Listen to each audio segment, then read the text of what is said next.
WIHS Journal. On today's broadcast, we'll learn about the true story, miraculous story of Gunshot Witness. It's the Tim Remington story. Join us today on the broadcast for all the details of the miraculous miracle. Well, today in the phone line, we have Amy Joy. Today we'll be talking about Gunshot Witness, and the amazing testimony is just amazing. And Amy, I'm so glad we got to speak today. Hearing about this shooting that Pastor Tim Remington was gunned down in the parking lot of his church 6 times in the torso and the head and survived. That is just amazing. This is how all the story got to be correlated. It's a complete miracle. So maybe you can talk about the miracle and him surviving. We can go there first. Oh, it's incredible. It's an incredible story in this. Yes, Tim was shot with .45 caliber hollow points. And I don't know if everybody in the audience knows how huge that is. Hollow point bullets expand when they enter a body, and they usually just tear up somebody's insides. A special forces gentleman that I know said that Tim's body should have just been mush. And yet all the bullets managed to slide around his major organs. None of them exited, because exit wounds are huge and very awful. None of them exited. The bullet that entered his head did not actually touch his brain. It stopped right at the outer lining of his brain. And there was another bullet that was right on target for his heart that went through his jacket and his vest and stopped right at his shirt. So that would have killed him. And that one flattened, and the paramedics found it in his pocket. Wow. There are so many miracles involved in this story, and it's just an incredible. It's been a lot of fun for me to research it and find out about it. Yes, I know. I'm talking with you that you're a media researcher and investigative reporter, which is amazing. So how is he doing now? He's doing great. He's teaching at his church. It's been a number of years, but that was part of the story, was how has he recovered in the years since the shooting and what has gone on. And he's back to playing the piano, which the physical therapist said he would never be able to do again. But he preaches all the time, and he's got a great sense of humor. He's still in pain in his right arm. He's a lot of pain because he was shot in the brachial plexus, which is a nerve bundle up in your shoulder, and that's caused nerve pain that has never gone away. But he still has an amazing sense of humor. He's an incredible person to talk to. Wow, just, in the face of evil, was there a motive for the shooting? Did they catch the perpetrator? Yeah, his name is Kyle Odom. He was somebody who basically identified him as having schizophrenia. He thought that Tim was an alien from Mars, that he was the head of the aliens, and in order to save Earth, he had to shoot Tim and kill him.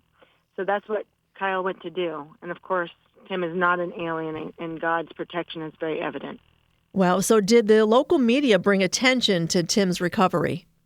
Yes, they did a fantastic job. The Coeur d'Alene Press covered the shooting and also Tim's recovery for months. Up to a year later, they were constantly covering the story. Now, do you think this book can appeal to Christians and non-Christians? Well, absolutely, because it's really a story of hope. Most people believe in God, right? And it shows that God really does care about people. There's more to the story than just Tim's survival. The story also, I wanted to answer the question, why Tim? Let's say Satan put a bullseye on Tim Remington. Why would that be? And so I started finding out about his life and his ministry. And there's all these people. He's got an incredible drug rehabilitation ministry that he started. And there's just people all in his life that have been just wonderfully rescued from terrible situations. Alcoholics and drug addicts and abuse victims. And those are the people that surround him. And so the story is a little bit about them, too. And the mercy of God is just so incredible. It's a story of hope for anybody and everybody.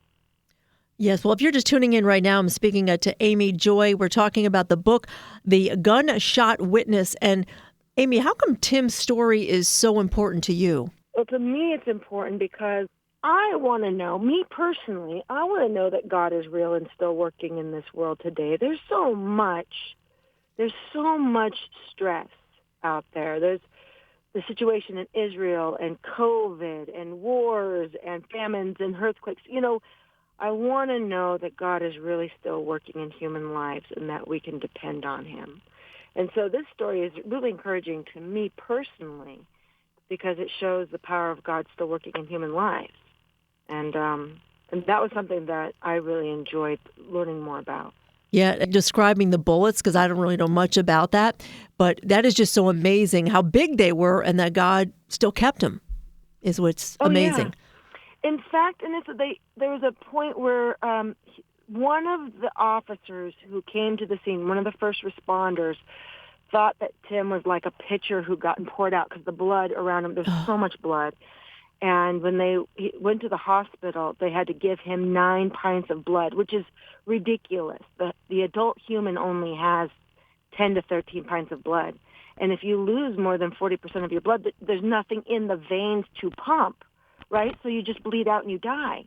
And Tim amazingly stayed alive and was able to get to the hospital and survive and all the surgeries. Yeah. It's remarkable. What is the most important message this book offers? What is the most important message this book offers? That if you trust God with all your heart, then your life is going to be in his hands. It doesn't necessarily mean you're not going to get something bad's not going to happen to you. Bad things happen in this world. But that God's going to protect you and look out for you through it. I lost my husband when I was 34. I have 3 young children, and even though I lost my husband, God looked out for me and protected me and took care of me and provided for me. And I think that this story really gets that across. I really want people to read the book, Anissa, because I just think it's such an incredible story of hope and encouragement for people.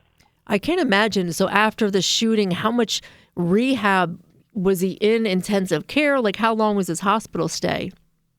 I forgot off. He was in for several weeks, and then he just wanted to go home. And they asked the nurses and the hospital staff, if my wife Cindy can do everything that the nurses would do, can you send me home? And they did, and she changed out his IVs. He had to have a colostomy bag for a little while. She changed that out. She would get up with him several times in the middle of the night. But he was able to go home after a few weeks. But it was about 4 months later, I think. Awesome. I'd have to check on that. But about 4 months later when he started preaching again. Wow, that is awesome. From a wheelchair at first. Yeah, just the progress and everything. So tell us about your ambitions for the future. What kind of writing do you plan on doing in the future? Well, I'm interested in miracle stories because you don't know this. I am a scientist. I actually have a degree in chemistry and a master's in biology. And as a scientist, I live in a world of scientists, and we feel like there's no miracles anymore today. And everybody looks at everything through these eyes that are always trying to find the naturalistic explanations for things. But sometimes things just plain defy naturalistic explanations. And so I've got a series called Science and Wonders. Instead of Signs and Wonders, it's Science and Wonders, that talks about my time as a university student and the miracles that God did between me and my fellow students and my professors. And I wasn't expecting it. I wasn't looking for it. I was just trying to, learn about geology and chemistry and physics. That's something else I'm working on. So much out there, and I'm sorry. That's awesome. So tell our listeners the name of the book and how they can get a copy of the story's intriguing. It's called Gunshot Witness, like GSW, like gunshot wound, but it's Gunshot Witness, the Tim Remington story. They can find it at gunshotwitness.com, which currently redirects to the Amazon page. Once again on the broadcast was Amy Joy talking about the book, The True Story of Survival of a Miracle. Gunshot Witness, the Tim Remington story. For more details, you can call WIHS at 860-346-1049.